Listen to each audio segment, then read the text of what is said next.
شايفين ما شاء الله. شايفين عامله ازاي؟ شايفين السوا بتاعها من تحت؟ شايفين؟ نسمي الله كده. بسم الله. سخنه نار.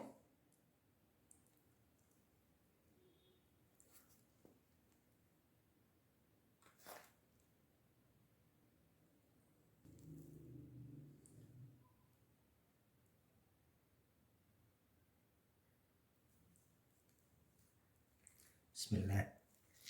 اول حاجه عشان نبدا في العجينه هنسمي الله. بسم الله الرحمن الرحيم. كوبايتين من الميه الدافيه، معلقه ونص سكر كبيره، هنضيف عليهم باكو من الفانيليا، وهنضيف عليهم 5 معالق من الزيت. نبدا نقلب ده كله كويس لغايه لما يدوب السكر والفانيليا تدوب معانا كويس في الميه بتاعتنا الدافيه. انزل بكوبايتين من الدقيق متعدد الاستخدامات. اقلب ده برضه كله كويس كده ببعضه. وهنا هبدا اضيف معلقه كبيره من الخميره، اوزعها كده بالشكل ده. اقلب كويس، خلي كله يتقلب في بعضه. بعد ما قلبنا كويس، شايفين القوام بتاعها عامل ازاي؟ هنبدا نركن ده على جنب ونخليها لمده ساعه ونرجع لها تاني. وهنا بعد ما العجينه ارتاحت معايا تقريبا نص ساعه بس من الساعه، هبدا انزل عليها بقيه الدقيق اللي هي كوبايتين ونص من الدقيق باقيين، وهبدا اضيف عليهم شويه من الملح الصغيرين زي ما انتم شايفين كده. اقلب ده كله في بعضه.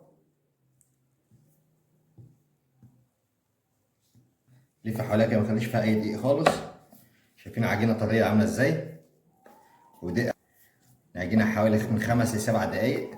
وهنا بعد ما عجناها كويس هنديها شويه زيت من فوق ومن تحت، ونغطي عليها ونسيبها تخمر نص ساعه، يعني نص ساعه في البدايه ونص ساعه دلوقتي. وهنا هنبص على العجينه تقريبا بعد نص ساعه، ما شاء الله ضاعف حجمها. هنا اول حاجه بسم الله هنضرب بوكس. شايفين العجينه بتاعتنا عامله ازاي؟ ما شاء الله ما شاء الله ما شاء الله، تحفه. هنا اول حاجه نركن كده العجينه على جنب، وندي هنا رشه من الدقيق زي ما انتم شايفين كده. ناخد العجينه بتاعتنا على بره بالشكل ده. هنبدا نديها برضه رشه دقيق من فوق، بحيث ان احنا نلمها بالشكل ده زي ما انتم شايفين، عشان نتحكم فيها لانها طريه زياده عن اللازم. كده هنسمي الله ونبدا نقسمها ل4 كور. بسم الله.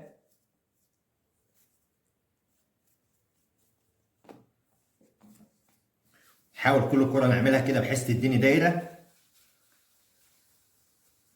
زي ما انتم شايفين شكلها عامل ازاي. وهنا بعد ما قسمناهم ل4 كور كده هنغطي عليهم ونسيبهم يرتاحوا تقريبا ربع ساعه بس. والعجينه بتاعتنا بعد ما ريحناها ربع ساعه وندهنها زيت كويس، وهنبدا نشكل العجينه بتاعتنا. ناخدهم واحده واحده كده، 1 زي ما هي كده، ونحطها 2 3 4. طبعا العجينه بتاعتنا ديت عشان تطلع معانا هشه وحلوه هنبدا نفردها فرده صغيره كده.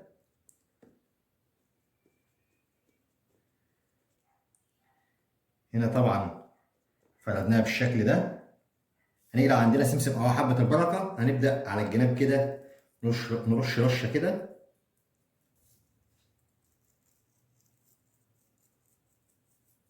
وهنا بعد ما عملنا الفطاير بتاعتنا كلها بحبه البركه هنبدا بالشوكه كده نخرمها. شايفين قد ايه العجينه طريه؟ ما شاء الله ما شاء الله. هنبدا نضيف لها شويه من الجبنه الموزاريلا.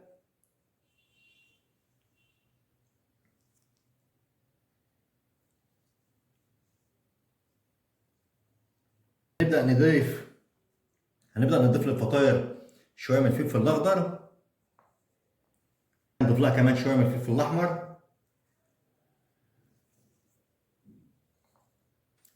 هنا ما شاء الله ضفنا الفلفل الاخضر والاحمر. هنبدا نضيف الزيتون زي ما انتم شايفين كده بالشكل ده. بسم الله.